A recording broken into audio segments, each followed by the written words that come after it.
Okay, so just connect. Sorry, nawala tayo.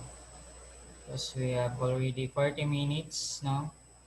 So it happens Hello, sir. talaga. So anybody can connect immediately so we can continue our lesson. Okay. I will show it in my face. It's too bad. Okay.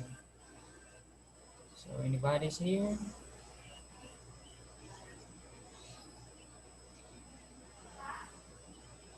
Okay. Ano tayo? Tapos na pala tayo eh. So this is the five primary elements of a plot. First, exposition, rising incident, climax, and the fourth one is falling incident, uh, resolution or denouement. Okay.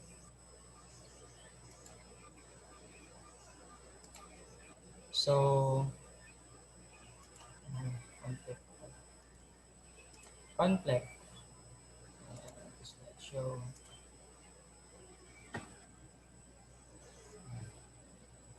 The conflict is synonymous with opposition.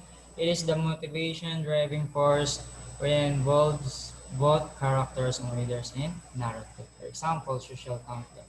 And the first one, social conflict, is a fight for man versus man. In the physical conflict, man versus nature. So this is the conflict which exists between the protagonist and any other of natural forces.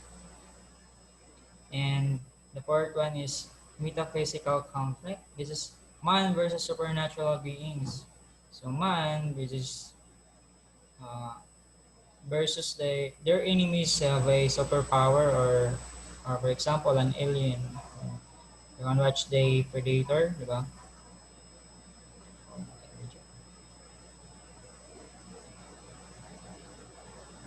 Isa example doon.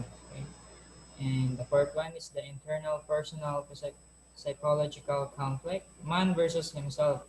So in this part, this is the exist between the protagonist and his own self. For example, the movie, a horror movie, I think, that he have there was a dream that like a real situation.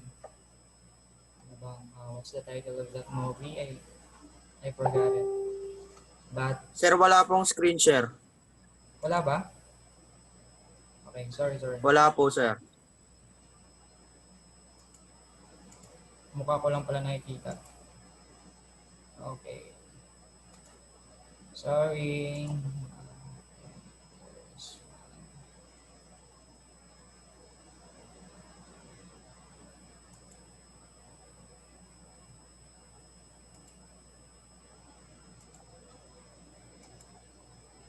Yun. Okay na. Ang layo-layo ko na pala. Okay, again.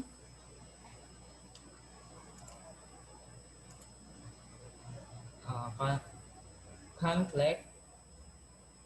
This is the what do you call this one?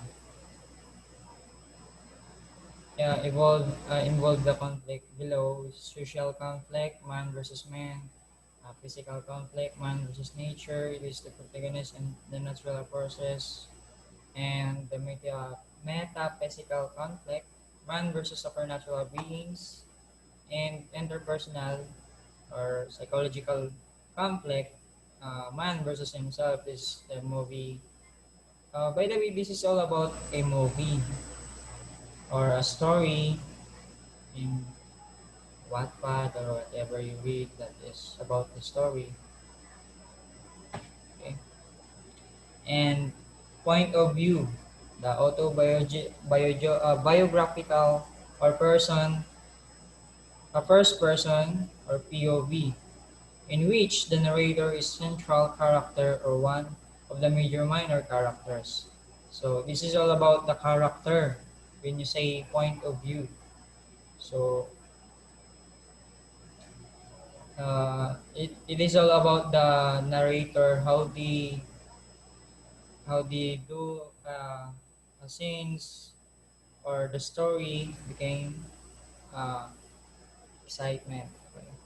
Omniscient third, this is the person of third person, sorry, in which the narrator is an all-knowing and all-seeing observer who tells everything about the characters, such as speech, actions, thoughts, and emotions.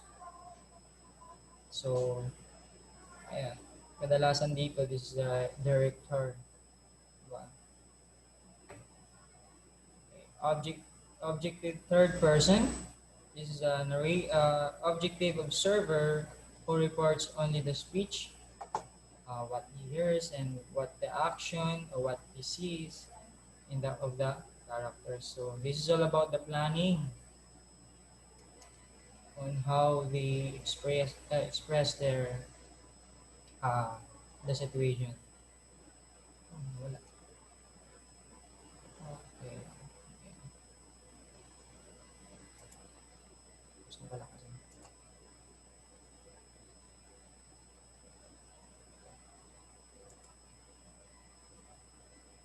Okay. And the last one is selective third person. This is the combination of uh, omniscient third person, this one, a combination of this one, and for the last one, uh, okay. So take note, in selective, this is the combination of two point of view, and the second uh, point of view, and the last one. Okay. And we proceed to settings. The time and place in which the events of a narrative take place. Settings can function as a main force that the characters encounter, such as a tornado or flood, or setting can play a minor roles.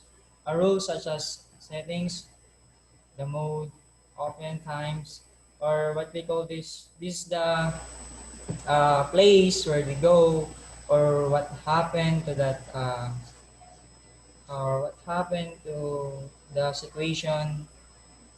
When you say we savings, it's all about um, a place where the since all this nangyari, ganun. Tagalog ko na lang. And local, the place where the story takes place. So these the two parts of settings. This is local. We call this local or local. The place where the story takes place, and time the story takes place also. Basta. Okay, so take note this one, these two guys, because this is also a lalabas din sa exam yan. Okay. So the two part of settings is local and time. When you say local, the place and time, the story take place also. Okay. Um, the last one is theme. This involves moral and values. In moral, the lesson about right and wrong conduct contained in the narrative, it is stated directly in fables. In the moral, uh, it is all about the characteristics or what you have learned about the story. Ito yon, dito napapaloob yung this one. Okay? So that is all about that is all for week 11 and week 12. So, okay.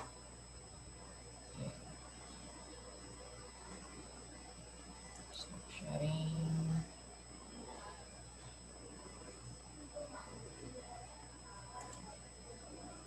So, continue lang pala, no? 11, 10, 9. So, 9 lang kayo.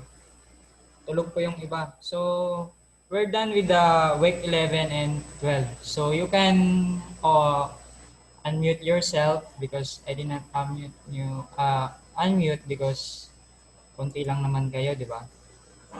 Okay, so there is any concern or clarification about the topic?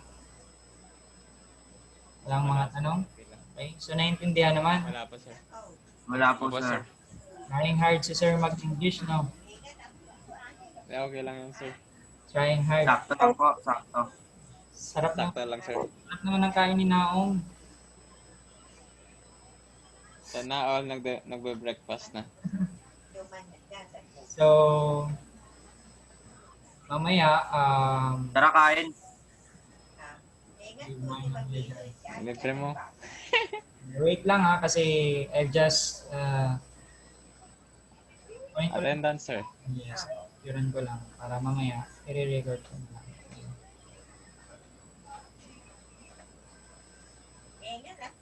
Kayo rin ba sa Pilipino naman, sa komunikasyon at sa pagsulat? Meron din kayo na? Mag-meet Meron, sir. Mag-meet pa tayo ulit mamaya. Siguro. Sana Lahat kami, sir, meron. Lahat po, sir.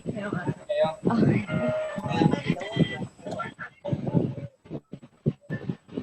Okay, so that way for this week. So, naong talaga hindi nag Sarap eh. Sarap ng kain. Sana all lang yayaya. So, joke. Hindi na kumain. So, thank you guys. Thank you for